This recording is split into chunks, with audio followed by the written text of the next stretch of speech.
Consider This, a news and information program recorded on the campus of the University of Nebraska at Omaha. From the Fireside Lounge in the Milo Bales Student Center, here is your host, Carol Schrader. Hello and welcome to the University of Nebraska at Omaha and to Consider This. The University of Nebraska Medical Center has been around a long time and it's doing some exciting things, but it's not often that it gets to form a landmark program in that institution. With me this week is Dr. Robert Muehlman, and he's got lots of titles, so I'm just going to blast through them. He's chief of the section of emergency medicine at the University of Nebraska Medical Center and director of emergency services at UNMC's hospital partner, which is now named the Nebraska Medical Center. For those of you that maybe out in Western Nebraska haven't kept up with the name change, it used to be Nebraska Health Service. Services or something. Yeah. But I like the new name. Yes, it's a good name. It says what it is. Right. And you are embarking on a brand new residency program for emergency services. Now, that may not sound real sexy to the standard Nebraskan, but it can be if you live in a part of the state that doesn't have board-certified emergency doctors. You know, emergency medicine is one of the newer specialties. It's been around since well, the first residency started in the early 70s, so in the big picture, that's a pretty recent specialty. And the only way you can be board certified in emergency medicine is to go through a residency. And so for years now, kids from Nebraska that went to college in Nebraska, medical school in Nebraska, and decided they wanted to go into emergency medicine had to leave the state. And we know what likely happens. Once you leave the farm, it's hard to come back. And only about a third of the students that left to do residencies came back to Nebraska. So over the years, Omaha and Lincoln, most of the practicing emergency physicians are board certified, residency trained board certified. Not all of them, but most of them. But we've still got a long ways to go in the smaller communities throughout not only Nebraska, but South Dakota, Kansas, all over the Great Plains region. And even our neighbors to the east, Western Iowans, don't have the advantage of having as many board certified. And when we looked at that closely, it looked like only about a third of the practicing emergency physicians in this region, Nebraska, Western Iowa, were residency trained board certified. And again, the bulk of those were in Lincoln and Omaha, in those most metro of them areas. And that's not to say that the practicing physicians weren't doing a good job. I think they are. But what we also know is that the injury death rate in rural areas is much higher than the injury death rate in urban areas. A lot of factors involved in that: location, how severe the injury was, but perhaps also the medical care they were receiving once they got to a hospital setting. And so I think what we found then is that there's a huge need, not only in the numbers of board certified ER physicians, but also perhaps in helping improve health care, particularly injury health care, outside the urban areas. Okay, let me get into areas that I don't know if you can handle, but we're in a very cost-conscious time in Nebraska. In fact, most states are. And embarking on a new program, and there are many worthwhile new programs that are waiting to be done in Nebraska on various levels and not just medicine.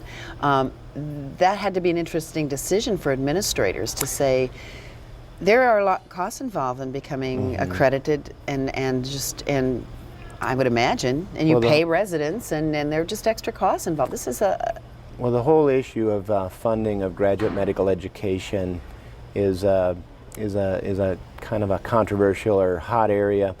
Normally that's paid through by Medicare Part B funds. So if a hospital or a medical school, usually through the hospital, has residents, the funding comes through Medicare Part B. That's part of the Medicare funding. Now what's happened in the last 5 years is they've capped the number of residents so that if you're over that cap, then you have to come up with new funding. Now all that funding doesn't necessarily come from tax money, come from hospital revenues, other revenues that are within the College of Medicine that are not state funded. And although there are some state funded residency positions, most new positions are paid through other forms of revenue. And we're also trying to be creative in the new Medicare Reform Act, the Prescription Drug Act.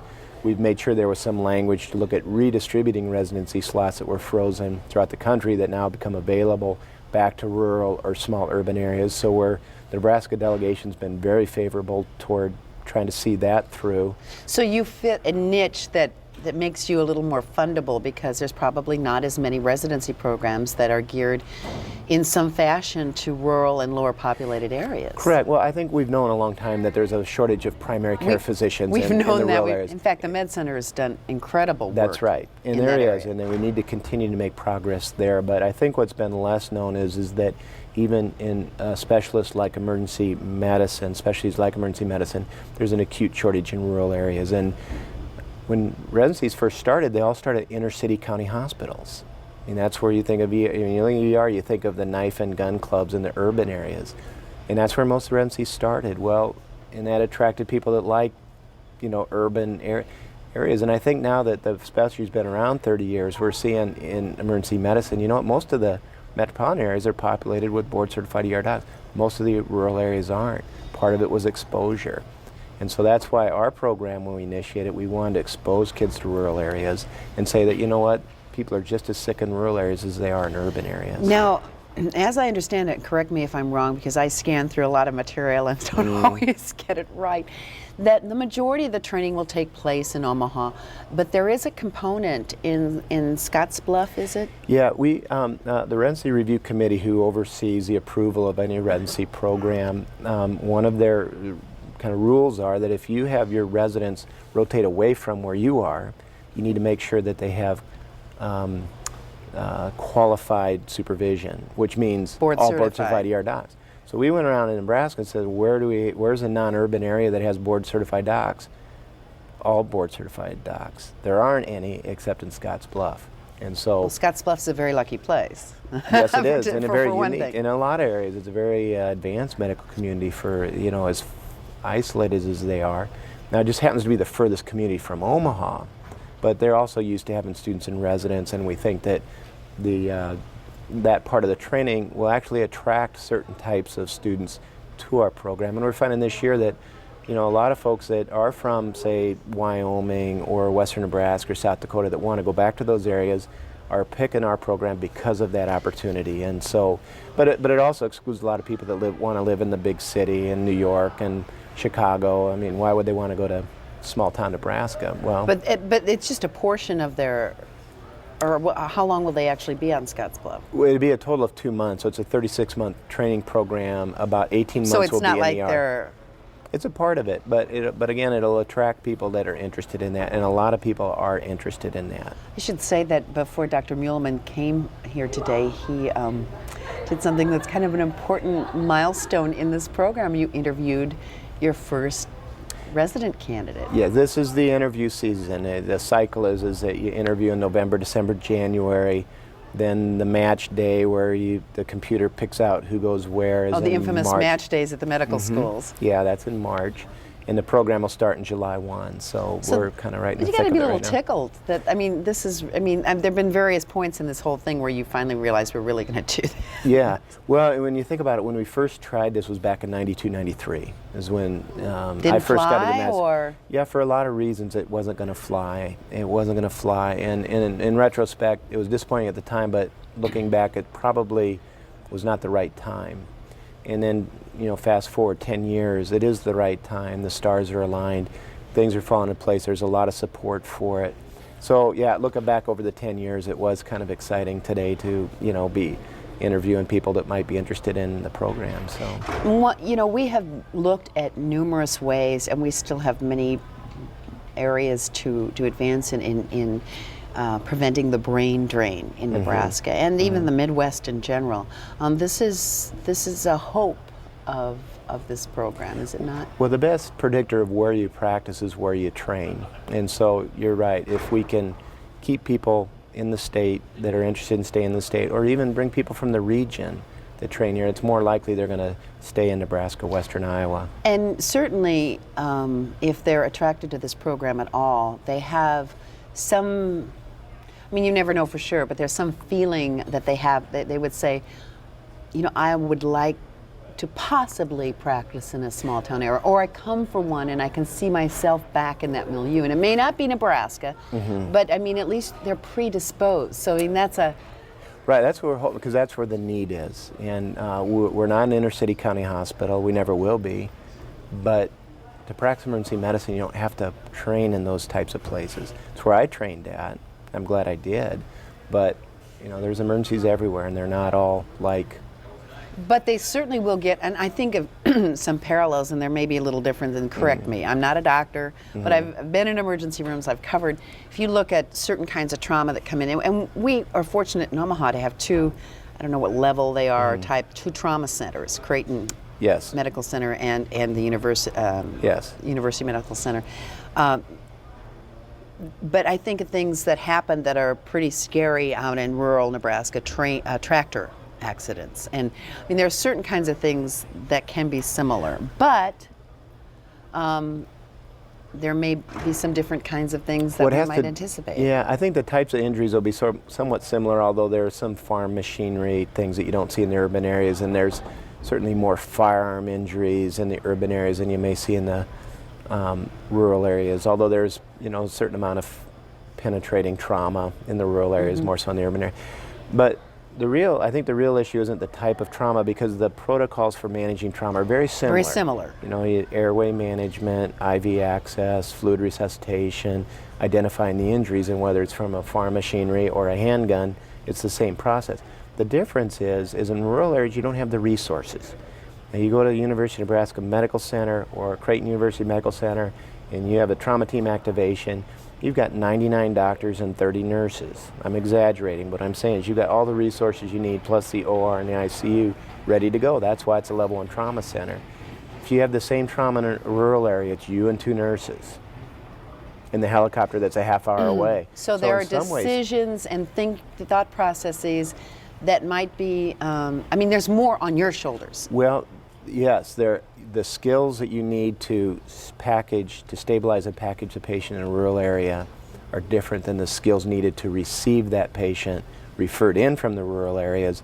And my point is, you need your most skilled people in those situations. And there are a lot of of the case right now. Hospitals that that may take emergency patients, but if they haven't gone through this extra training, they may be very good doctors, the training they had, but their realm of experience. That's exactly right, and it's not a matter of saying bad doctor. It's drawing on that experience. Yes, and it's like any procedure. The more you do, the better you get at it, and also a matter of some things are kind of rare, and if you see it at least once in your training, then you'll remember it. Yeah, or you may think of it, because there are so many things that emergency rooms are called upon to do, and I don't know about rural settings, but the more you see it, even if you see it once, the chances are you'll think of it as a possibility. Well, that's our job, and that's what's different about us than, say, a primary care physician, is that absolutely true, common things happen commonly, and so primary care people tend to think of the common things. Where in the ER, we don't have that continuity, we never met this patient, we've got about 5 minutes to develop rapport and get the information we need, is that we need to think of the uncommon things. And that doesn't mean you have to test everybody for everything, but the approach is to be the pessimist. Think that this is the worst possible thing. You have to think of the permutations and combinations of things that could be happening. Well, that's the expectation too, because if you miss it.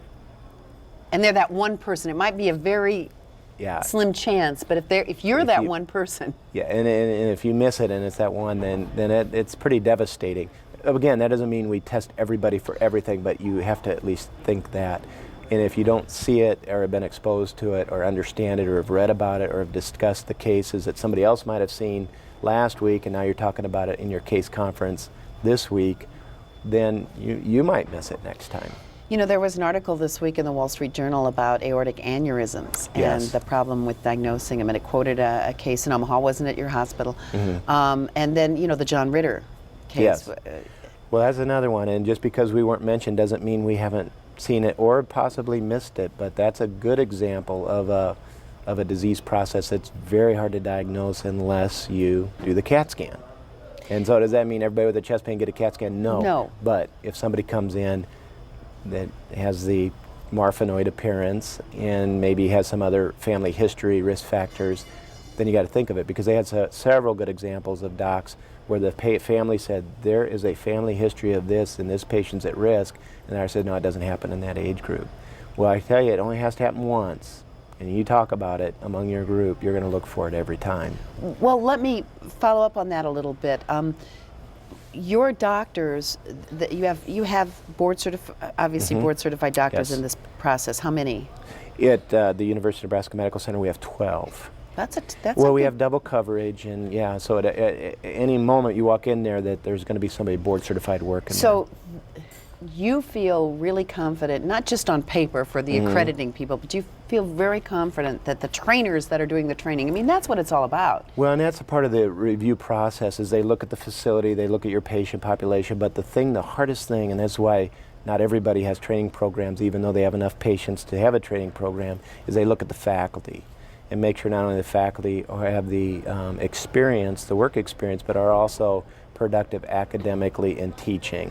So have published in this area. So not just good clinicians, but also good teachers and good academicians. That's the biggest barrier to overcome in Well, terms that- of developing a program. That aortic aneurysm, for example, or even something as common but not as the different symptoms displayed by women having heart attacks as Right. men.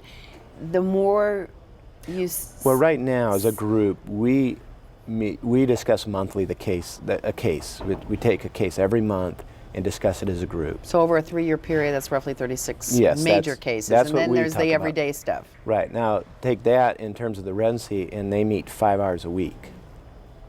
That's part of their training. Now, Oh, so part of that will be case conference, probably 1 or 2 hours be case. The other 2 or 3 hours will be, reading the chapters, whatever the topic is that week, discussing that as a group. and then us you offer lecturing your them. experience. We would do some little lecturing, and also then procedures. So every month we'll be working on the intubation skills or the chest tube or the different other life-saving skills that are involved in that. Because I've been reading a lot lately about women in heart attacks and how Right. they've been turned away from doctors' offices and even Yeah. emergency rooms because they Absolutely, just right. have different. It's not different. always that radiating pain, That's and- exactly right, and that's a hard thing, and that's a hard part about emergency medicine is that some things are obvious, but a lot of things aren't, and so you got to be able to see through the not so obvious signs and symptoms. Yeah, and to say, this is oversimplifying, but these mental checkoff lists that only experience can really give you in training. Well, and part of it too is the people that seem most sick are often the least sick, and the people that seem the least sick are often the most sick. The And silent kind of. Yeah, and the people that most want to be in the hospital least need to be in the hospital. And the people that most need to be in the they don't want to be in the I want to go home. Yeah, yeah. I mean, so that's what you're always so there's, battling at. Then you've got individual personality and things that enter in it too. Yeah, so it's coming at you from every direction to try to trip you up. And so you kind of, Landmines, so to speak. right. Okay, I have to ask this question because when I told people that I was going to have you on the show, they go, I'm talking 6 people that I can think of offhand in the last 36 hours said, are you going to ask him if it's really like ER? Yeah. Well, here's what I said, and I think it's a good show. I've watched it a few times, and I watch it more. Maybe when things slow down, I'll watch the reruns, like I watch MASH and stuff. Yeah, then syndication. Right. But I would say this: every single one of those cases are cases that are very much types of cases we see in the ER. They just don't happen all at the same time. Yes, that doesn't happen in 1 hour. That might be a month of interesting cases packed in an hour. But those are, and the kinds of questions they ask and the things they catch and don't catch are all the potential. yeah, there's a little bit of dramatization and a little bit of artistic liberty as far as what could be, like a burn patient talking and stuff. I mean, that's not as realistic. But the actual. They're actually really cases. And in one place I worked down in Kansas City, we submitted a few cases that were actually transposed into the show. And they look for suggestions. But those themes are very common themes in emergency medicine. And so the few that I've watched, people don't like watching with me because I'll see the one and then I'll say, well, here's what I think it is. You're already jumping ahead because you know what they're getting at. And you see a lot of the things you talked about the personalities. Somebody comes Yeah. in and all they want is some drugs. Right? We've seen that once or twice. And really what they came in for was drugs. And all kinds of just yeah. personal stories. I mean, there Yeah. are personal stories attached to each diagnosis. Yes, and that's why I say, at least the episodes I've seen, those cases reminded me of cases I've seen, not all in 1 hour, but over, 20 years of experience. And the physicians, personality remind me of people. The love interests, I've never worked in a place like that. But, I mean, well, there's always, an That's the- occasional little Yeah. liaison, because people Not- that work together often. Yeah, but in the ER, everybody sees each other's warts, and you can't stand each other hardly. No. Oh, well, you work so intensely that Yeah. all No, the good, actually, the bad, and the ugly comes out. It's all in the open, and so there's nothing hidden. And actually, we like each other, and that's why we're drawn to each other. But that's a part that I've never seen. You kind of get a kick out of that. Sure. Everything's in the open. So. I mentioned the heart attacks in females because I'm at the age where maybe that's something I should be concerned about, so I pay more attention.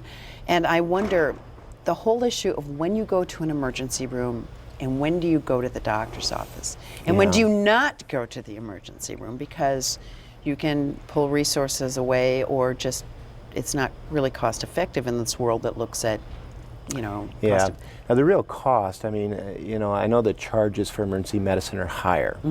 The costs are no higher in terms of, we staff it the way it's staffed. You got to pay the electricity and the plumbing, and you've got your set equipment, and you've got so many nurses and docs, no matter if you're seeing one patient or 10 patients at a time. I mean, so that cost part. I understand the charges are higher, but you also got to understand that right now, in our setting, 25% of the patients we see have no insurance. And so, And that's one reason why, especially both you and Creighton are in areas that are poor per capita yeah. See, by and there- nature too. And the unfortunate thing is the people without insurance, the working poor, are the only ones that pay full sticker price. Because all the insurance companies have negotiated deals, all Medicare certainly negotiated a deal, the HMOs have all negotiated deals. So if you charge $1 for something, Medicare will pay you 45 cents on the dollar. That's what they've negotiated. Blue Cross Blue Shield, maybe 50 cents on the dollar. The working poor, they get the bill for the dollar. And that's the sad fact. If everybody had insurance, we could cut prices in half. But as far as when you go to the emergency room, I don't know the answer, and my answer is people define their own emergencies. And whether it's and I would say this, if we only dealt with life-saving emergencies, we would go out of business. There aren't that many life-saving emergencies in a given day. But there are, I know a couple of times I've chose to go to, what do you call them? They're, Doc in the boxes, what does that mean? urgent cares. Yeah, because yeah. I didn't, like I thought I broke my foot. And I really didn't want to wait till the morning because it could get worse, or I didn't. And I did break part of it, it was a toe, but but I knew that it wasn't demanding. Yeah. You No, know. and I think if it's something straightforward like that, that's probably a good use of our urgent care. The problem is that people will often, that by nature we minimize our problems. And so somebody with chest pain will say it's not a heart attack. See, that's where I wouldn't. See, but a lot of people do. And in fact, a lot of systems, most of the heart attacks come in through the urgent care business because it's a lower deductible, and they're already denying that it's a heart attack. It's not. It can be a heart attack. I'm just going to, and so they end up See, at the I've doctor. covered too many things where somebody died of a heart attack, or heard firsthand accounts of where they did minimize it, or Yeah. they waited too long for either a heart attack or a stroke. And boy, Right. that's another one. Yeah, they didn't want to bother the paramedics by calling 911 or something. And you see that's a lot of really that. why they're there. Yeah, and it is. That's their job. I mean, and so that's why I think that the urgent care business can be kind of dangerous. It can be very convenient, and for the right things, it does a good job. But for Yeah, I thought maybe I had strep throat and it was on a Friday night and I didn't want to wait till, or Saturday night, I didn't want to wait till Yeah. because if it was strep, you can right. kick that one. Just right? understand that most of those places don't have the capabilities that if you're really sick, they're not going to be able to take care of you. So the abdominal pain, if it's appendicitis, you're out of luck. If that headache is meningitis, you're out of luck. If that chest pain is heart attack, you're out of luck. Not in terms of can't call 911 and get an Yeah, but ambulance then to you're- bring you somewhere. My feeling is if it's one of those things like a stroke or heart attack or appendicitis, is that they have maximum resources there. I mean, if it is one of those, I'd love to be in denial. I wouldn't want to think I'm having a heart attack. But if I really thought, and this whole thing with women having different symptoms, I can't. That's my life. Yeah. And the damage that can come, Yeah. death or severe damage. Yeah. Well, the other thing to consider too, and there's a lot of good people that work at urgent cares, but I've never met anybody that said, I want to be an urgent care doc. And so if you go to you may have to be careful about what that person's experience is and why it is they're working in that setting. And sometimes they're working extra, depending on... That's right. And sometimes the very best docs are working in the urgent care, and sometimes it's the guy that just moved into town that has a license too. And that's where if you know it's something minor, you're probably okay. If it could be anything beyond that, it's really kind of risky, and I think it's a dirty little secret in medicine. I always say if it can be stitched or set real easily, and it's not like a compound, ripped up fracture, where things are coming out of the skin. Right. But if it can be, See, and the other thing is make sure it's between 7 a.m. and 11 p.m. because that's the only cost-effective way to stay open.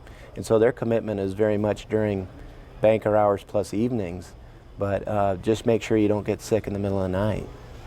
And that's the commitment of a lot of the hospitals, and we have one freestanding ER out in West Omaha. That's a commitment. You're paying people to stay there all night when it's not that busy.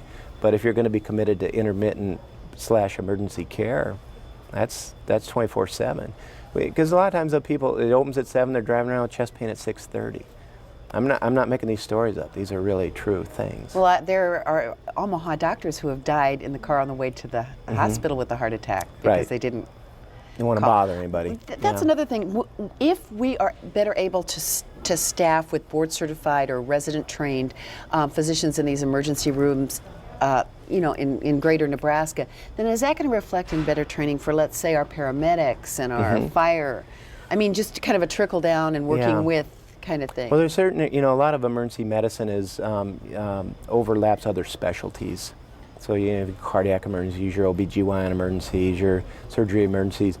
But in terms of pre-hospital care, that is emergency medicine. And so any community, they need a medical director for the paramedic or the volunteer that comes down to the guy that's working in the emergency room. So I'll call it trickle down for a sense, that will be felt throughout the community. Yeah, it will. And part of our training, the 3-year training program, is EMS is, they spend a month riding the ambulances and working with the crews and understanding a little bit more about the pre-hospital care. All the way around. I think so. Yeah, it does go down through the community. Well, I guess I can only say good luck. I'm sure you'll do as well there as you do with your other residency programs. And I want to thank you for being with us, Dr. Robert Muehlman, who is helping put together this new emergency services residency at the University of Nebraska Medical Center. Hope everyone in Nebraska will benefit. Thank you for joining us today. Oh, thank you. Join us next week on Consider This.